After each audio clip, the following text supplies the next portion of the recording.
Welcome to the latest edition of Nintendo TV News. This week, we're getting our hands dirty in space with Conduit 2. But first, we've got some amazing new screenshots from The Legend of Zelda Ocarina of Time 3D remake that's coming this summer. It was announced this week that we'll be revisiting Hyrule in all its majestic 3D glory on the 17th of June. That's a full 2 days before its release in the US. Who says we never get anything before the Yanks, eh?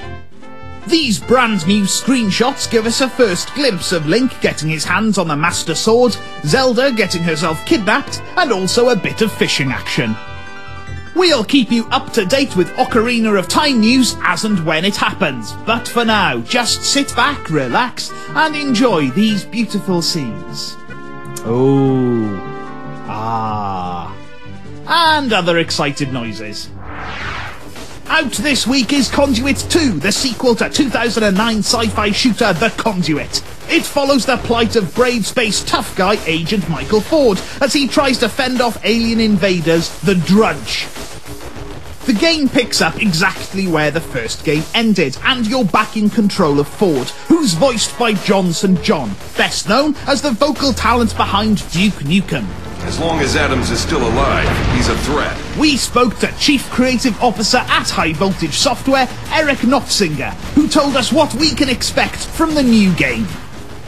I don't think you'll need to play the first game at all to enjoy Conduit 2. We wanted to very much be a self-contained thing. There are a lot of nods to the players that may have played Conduit 1. And you know, more history, more little tidbits that people can discover that trail on from Conduit 1, but it's not necessary. We really wanted this to be a standalone thing. That if people haven't heard of the first game but just wanted a really quality shooter for the Wii, that they could pick this game up and get right in. Last year, we were treated to not one awesome first-person shooter, but two, in the form of GoldenEye and Call of Duty Black Ops.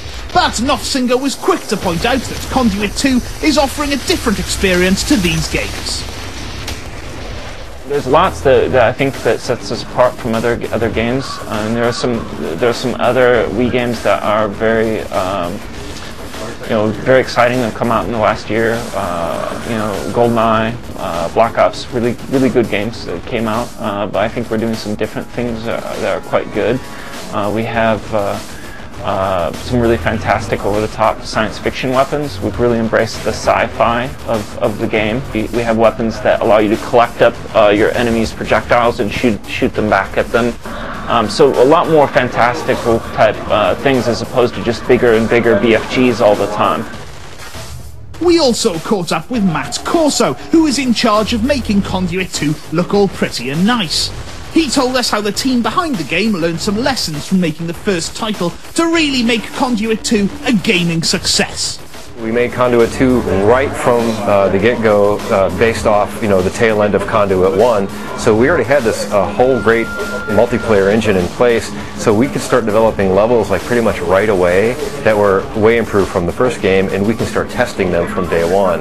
So multiplayer is improved because we had the time that was necessary, and we had the experience, and we knew what was working and not working with our game to start making multiplayer right from scratch, from the start, and it just turned out way better this time.